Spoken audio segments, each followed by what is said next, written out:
As promessas do Pai vão se cumprir na tua vida.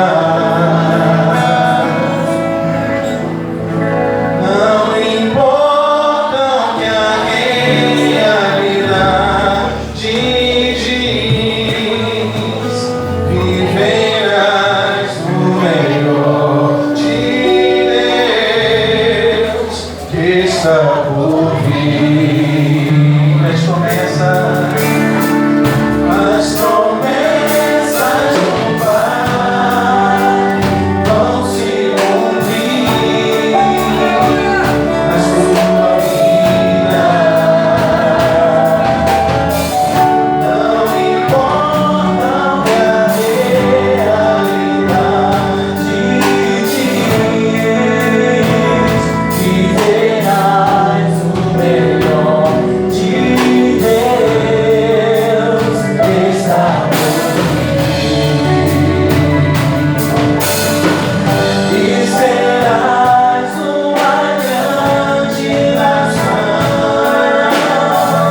abençoado por onde quer que for.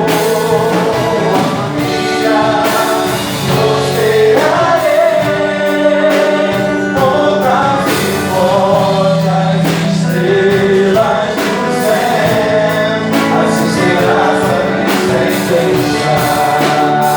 Levanta, sai da tormenta, busca a humildade que vem esperado pra ti. Viverás que eu sou, que sou filho Levanta,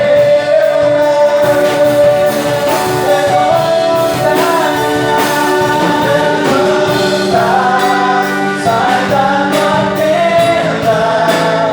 busca a humildade que vem reservado pra ti. Viverás que eu sou, filho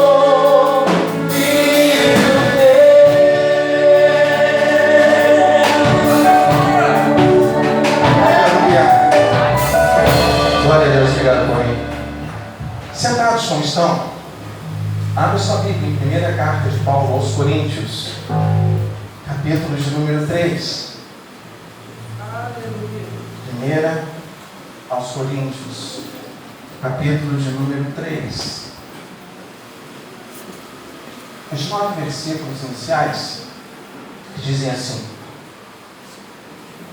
E eu, irmãos, não vos pude falar como a espirituais, mas como a carnais, como a meninos em Cristo. Com leite vos criei, e não com manjar, porque ainda não podias, tão pouco ainda agora podeis. Porque ainda sois carnais. Pois havendo entre vós inveja, contendas e dissensões, não sois porventura carnais e não andais segundo os homens? Porque dizendo um, eu sou de Paulo, e outro, eu sou de Apolo, porventura não sois carnais? Pois quem é Paulo e quem é Apolo? Senão ministros pelos quais crestes, e conforme o que o Senhor deu a cada um. Eu plantei, Apolo regou, mas Deus deu o crescimento. Pelo que nem o que planta é alguma coisa, nem o que rega, mas Deus que dá o crescimento. Ora, o que planta e o que rega são um, mas cada um receberá o seu galardão segundo o seu trabalho. Porque nós somos cooperadores de Deus, vós sois lavoura de Deus e edifício de Deus. Somente até aqui. Ontem à tarde, amados, eu estive em casa, estava trabalhando, fazendo umas coisas em casa, e eu não me dei conta de que Deus estava palestrando comigo de alguma forma. Sabe quando você está fazendo, mas não está tão ligado? E aí, de repente, do nada, Deus foi lá, me deu uma chacoalhada e me despertou para algumas questões, e eu comecei a analisar de uma maneira diferente aquilo que eu estava vendo. Eu vou chegar lá. Mas antes eu precisaria fazer uma introdução, porque a gente ouve muito falar de Paulo, de Apolo. Esse texto é conhecido por nós. E aí Deus me levou a tentar, de alguma maneira, conversarmos acerca do que Apolo simbolizou ali para aquele momento. Paulo, na sua segunda viagem missionária, ele chega à cidade de Corinto. Está ele evangelizando, está ele ensinando, está ele trabalhando na obra do Senhor. Chegam ali também Priscila e Áquila, e de alguma maneira há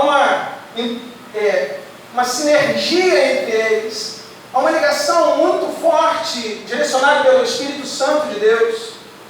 E Paulo orientando, conversando, e chega um momento que eles saem dali e vão em direção à Síria, pegam o navio, vão em direção à Síria, e chegam em Éfeso, param ali em Éfeso, e de repente, irmãos, aparece um rapaz de uma família, teoricamente, até onde se entende, um rapaz de posse, um rapaz de uma família rica, um rapaz que tinha condições, que talvez não tivesse tantos olhares para o Evangelho, talvez não tivesse tanta preocupação com as coisas espirituais, mas aquele rapaz, ele era diferente, ele tinha algo específico, ele tinha algo diferenciado em relação aos outros homens ricos da época. E ele tinha, a palavra de Deus vai nos dizer que Apolo ele tinha um poder de persuasão. As suas palavras eram palavras persuasivas, palavras que direcionavam o Evangelho de uma maneira clara para muitos. Pessoas que talvez tivessem dúvida do que era o Evangelho, Apolo chegava com autoridade dada por Deus e instruía aquelas pessoas e elas passavam a entender o que era o Evangelho genuíno. Só que tinha um detalhe: Apolo ele tinha o conhecimento do batismo de João. Apolo conheceu o que era o Evangelho através do ensinamento que veio lá de João, do batismo de João. E Priscila e Áquila vão, de alguma maneira, instruindo o Apolo do que é o Evangelho agora direcionado através do Espírito Santo pela vida de Paulo. E chega um determinado momento em Corinto, irmãos, que Apolo, pregando o Evangelho com aquela autoridade que ele tinha, com a sabedoria que Deus havia dado para ele, ele começa a trazer homens e mulheres para o Evangelho, homens que teoricamente estariam indo em direção ao inferno, homens que não tinham ainda conhecimento do Evangelho de Cristo Jesus, mas Apolo agora, tendo conhecimento do batismo vindo de João Batista, e agora tendo conhecimento do que é o cristianismo verdadeiro, através daquilo que Paulo estava ensinando, que Priscila e Áquila estavam ensinando, Apolo, com o seu poder de persuasão, com a sua sabedoria que Deus havia dado, ele começa a trazer homens e mulheres para o Evangelho. E aí começa uma disputa. Em Corinto havia uma divisão, havia uma contenda entre os judeus que ali estavam. Porque Paulo, sendo o homem que foi, o evangelista que foi, o homem usado por Deus da maneira com que foi, mesmo assim, havia ali em Corinto pessoas que não suportavam Paulo. Um homem usado por Deus com autoridade, com sabedoria, com condições, com eloquência, mas as pessoas não gostavam de Paulo. E a Bíblia vai dizer em 2 Coríntios que eles não gostavam de Paulo porque Paulo tinha uma palavra muito dura, uma palavra muito direcionada, uma palavra muito áspera, e a sua aparência não era tão agradável. Irmãos, como tem pessoas que se enganam do que é o Evangelho, pessoas que se encantam com os olhares, através dos olhares, se encantam através daquilo que estão enxergando, E as pessoas olhavam para Paulo e falavam, esse cara aí é muito estranho, esse cara é muito esquisito, esse cara aí não tem chamada, esse cara aí não tem jeito de crente. Você passou por isso? De olharem para alguém, e nós muitas vezes, cansei, irmãos, de me surpreender, porque muitas vezes a gente começa a olhar com os olhos físicos e deixa de olhar com os olhares espirituais. E a gente olha para aquela pessoa, não, aquilo ali não é crente, aquilo ali não tem jeito de crente, aquilo não tem aparência de crente. E aí quando a gente começa a se envolver, começa a conhecer, começa a conversar, a gente começa a ter vergonha da gente mesmo, porque a gente começa a perceber que ele é mais crente do que nós. E aí, o aprendizado que Deus nos dá, com o passo do tempo, a gente percebe que não podemos de forma nenhuma, irmão, julgar por aquilo que nós temos visto. O Evangelho de Cristo, ele é espiritual. O Evangelho verdadeiro e genuíno não está pautado nas questões visíveis. Está pautado nas questões espirituais invisíveis. Os atos, eles acontecem, que eles vão apresentar o Evangelho através dos nossos atos. E as pessoas ali de Corinto, cheias de pompa, cheias de marra, de sabedoria, de conhecimento, pessoas que se achavam acima da média, pessoas que se achavam importantes, pessoas que se achavam inteligentes, começaram a olhar para Paulo com um olhar de desdém. E aí começa o problema. Porque havia aqueles que não gostavam de Paulo e passavam a gostar de Apolo. Havia aqueles que não gostavam de Apolo, mas gostavam de Paulo. E dentro da igreja começou a criar uma contenda, uma discórdia, uma dissensão. Por isso que Paulo escreve essa carta aos Coríntios no capítulo 3.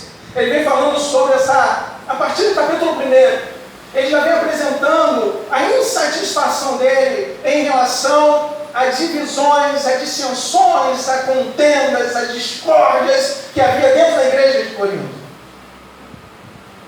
E aí, meus amados, quando chega no capítulo 3, ele faz menção direcionada para isso.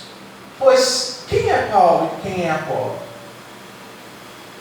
Há quem vai dizer que nos originais diz assim, pois que é Paulo e que é Apolo? Como instrumento, irmãos, cada um de nós aqui que estamos, somos instrumentos. Uns mais altos, outros nem tanto, né? Mas somos todos instrumentos.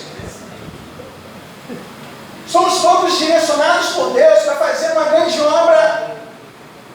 Se ficarmos observando tão somente pelos nossos olhos físicos, a gente vai se desapontar. E aí ele está dizendo, o que é Paulo? O que é Apolo? Senão instrumentos na obra de Deus. Nós, irmãos, somos instrumentos de Deus. Nós somos aqueles que Deus escolheu, que Deus pensou do mundo. Pensou, irmãos, daqueles que estavam ali no lamaçal e nos trouxe para assentarmos em meio a príncipes e princesas. Aleluia! Olha só que coisa linda! Nós somos príncipes e princesas de Deus. O que é Paulo? O que é Apolo? Se não instrumentos. O que é Marcelo? O que é Paulo? O que é Ricardo? O que é Antônio? O que é Maria? O que é? Se não instrumentos. Somos instrumentos de Deus. E aí dentro da igreja, aquela discórdia, aquela dissensão. E por conta disto, a obra de Deus em Corinto estava atrofiada. A obra de Deus, irmãos, ela só vai atrofiar se nós deixarmos. Sabe por quê? Deus, Ele tem autoridade, supremacia, Ele tem a soberania? Tem. Mas nós somos instrumentos. Deus vai agir mediante o instrumento. O instrumento está se permitindo ser usado, então vai ser feito. A obra material precisa ser feita. Se a ferramenta não estiver bem preparada,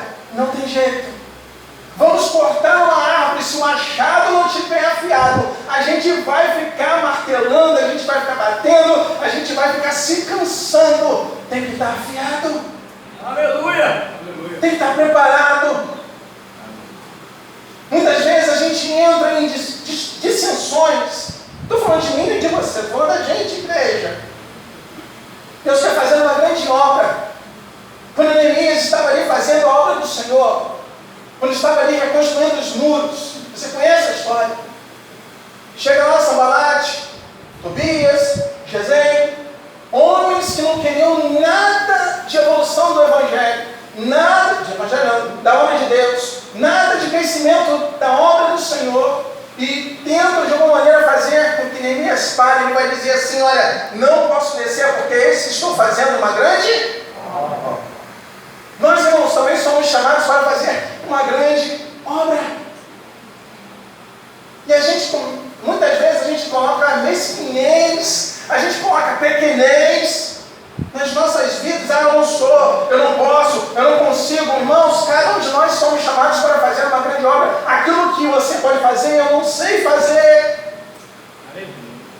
Aquilo que Deus te chamou para fazer, a responsabilidade tua e não minha. Eu não tenho capacidade, muitas vezes, para fazer nada do que você faz. E aí Deus pega instrumentos valiosos, preciosos, paramentados. Deus coloca essas ferramentas para serem utilizadas. Só que muitas vezes, irmãos, as ferramentas elas são postas de lado. Muitas vezes nós tomamos a deliberação de pegar a ferramenta, colocar do lado e falar: não vou fazer. E o que acontece? Consequência disso? A obra vai parar? Não. A obra vai estagnar? Não. Mas ela vai ficar muito mais morosa. Poderia ter sido mais rápido e não vai, porque muitas vezes a gente para de usar a ferramenta. E aí diz assim: que é Paulo, que é Apolo, senão ministros pelos quais crestes, e conforme o que o Senhor deu a cada um. E aí ontem, amados, eu vou partindo já para o final.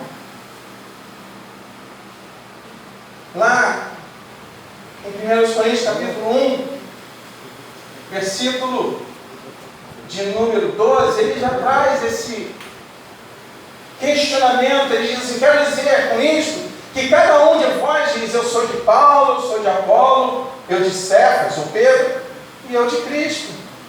Cada um defendendo o seu líder. Eu tenho certeza, irmãos, que cada um de nós que aqui estamos concordamos que o nosso líder é Jesus Cristo. Quem concorda comigo? E por que a gente divide tanto o reino de Deus? Se eu concordo que o meu Senhor, o meu líder é Jesus Cristo, por que a gente, igreja de Cristo, muitas vezes não nos unimos mais para fazer?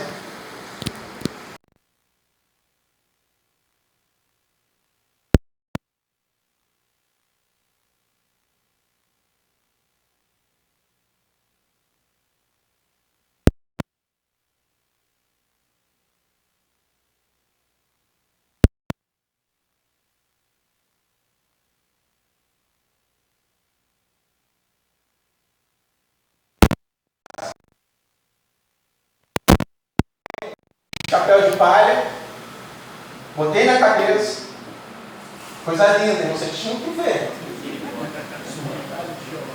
não é? E aí estou eu lá, minha esposa vai, olha para, fala com o Jason, eu acho, meu fazendeiro, ó.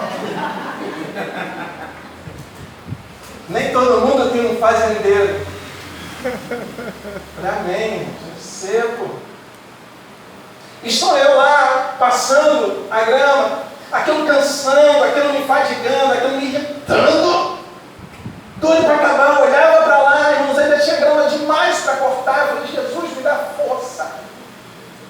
E deitava e pensava: meu Deus, eu vou parar, eu vou desistir, eu vou largar esse troço para lá. E aí vem aquele ânimo assim: não, está quase acabando. Aí, amados, Cristina chega para perto de mim, eu sentei na varanda lá com ela.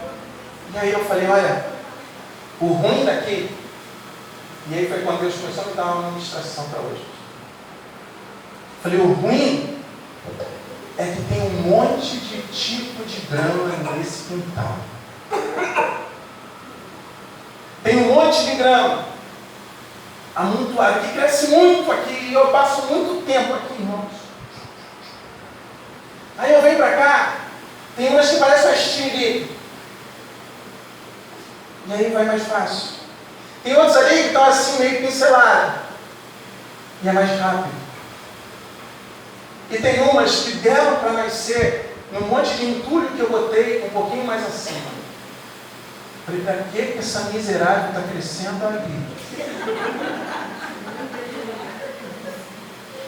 Eu não tinha entendido até então. E aí foi quando Deus começou a palestrar comigo que aquilo ali era o campo do Senhor. Deus me falou assim, ó, agora olha, presta atenção. Isso aqui eu comparo à minha igreja. Tem uma parte que está unida. Tem uma parte que está junto. Tem uma parte que está crescendo. Tem uma parte que está disposta. E aí, se vier alguém tentando aniquilá-la, e ali eu estava como o ceifador, você entende? E o tempo que eu gastei, irmãos, para tirar aquela grama dali, foi absurdo. Uma trabalheira, um suador, um cansaço, um sol batendo. Demorou. E aí aquelas outras estavam ali, rapidinho. Aquela que estava lá no entulho, eu fui lá com a mão, só que assim, ó. Saiu. Qual o ensinamento que Deus me trouxe? Se a igreja pode ser comparada àquilo ali, ou aquilo ali comparado à igreja. Irmãos, por quê? Que no meio da igreja, por que nós, enquanto igreja, somos tão diversos? Tem muita gente que está unida, quer fazer, quer ajudar, quer colaborar, quer de alguma maneira fazer com que aconteça. Tem alguns, irmãos, que não estão nem aí. Tem alguns que nada, está disperso. E ainda tem um grupo de grama que está lá fora das outras. Um monte de grama aqui, mas tem um montinho aqui, ó, que não tem nada a ver com essas aqui. Totalmente diferentes. Que vai lá com a mão e arranca. E aí, meus amados, Deus nos trazendo uma ilustração de que a igreja do Senhor Jesus, ela precisa estar unida, porque cada vez que Satanás vier, cada vez que o ceifador vier, cada vez que o adversário vier, aquele que está disperso, vai ser muito mais fácil de ser ceifado. Existe aquele que está lá, em cima do entulho, e aquele que está lá no entulho. Muitas vezes, amados, tem aquele que está querendo aparecer. Ele não tinha nada que está lá. Deus não colocou ele lá. Deus não colocou ele ali. Mas ele quis ficar ali. Vem o ceifador, do nada, e arranca. Aquele que Deus coloca, aquele que Deus planta, ninguém tira. Aquele que Deus estabelece, ninguém tem poder e autoridade para desfazer. A igreja de Cristo, ela tem uma grande responsabilidade de crescer unida.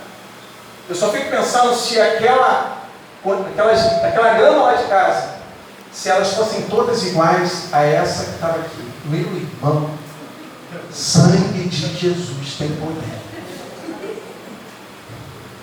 Satanás, ele não tem poder se a gente estiver unido. Satanás não tem capacidade. A Bíblia vai dizer assim, que as portas do inferno não prevalecerão contra a igreja. Mas não vai prevalecer se a igreja agir como igreja. Se eu for agir como Marcelo, irmão, se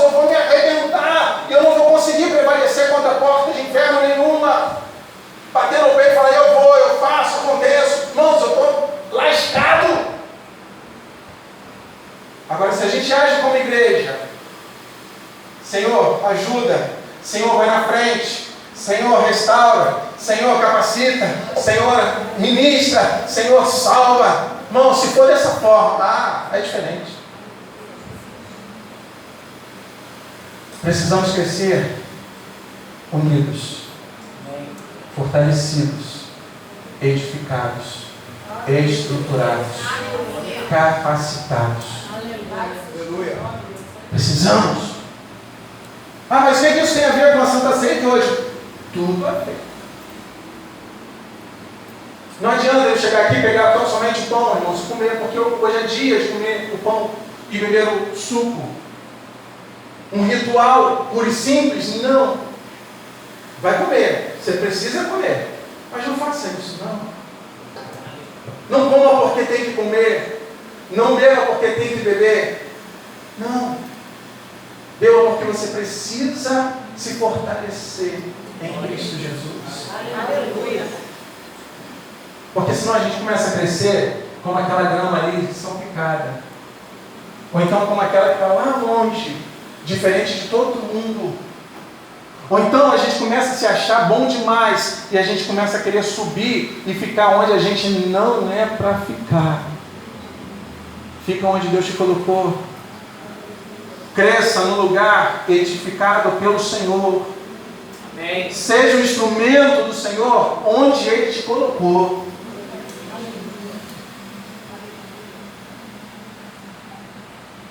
Quando Elias estava para morrer não, para ser levado pelo Senhor, Eliseu colado nele, e Elias para um canto, Eliseu estava atrás. Ele já sabia que Deus ia tomar Elias. E aí Elias pergunta para ele: o que você quer? Senhor, eu quero a porção dobrada do teu espírito. Elias chega para Eliseu e diz assim: olha, dura coisa pediste.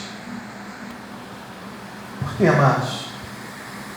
Você tem noção da responsabilidade que é ser servo de Deus? Você já conseguiu receber isso no teu coração? Ou a gente está vindo para a igreja só por mero formalismo? Que a gente é acostumado, domingo, hoje é domingo, pede cachimbo é de ouro, cachimbo todo, de ouro é valente, bate na gente, a gente tem que ter domingo. É por isso? Não! A gente recebeu, eu recebi, você recebeu a responsabilidade do que é ser cristão. Eu sei exatamente a posição que Deus me colocou como servo. Fica tranquilo, irmãos, eu sustento com glória.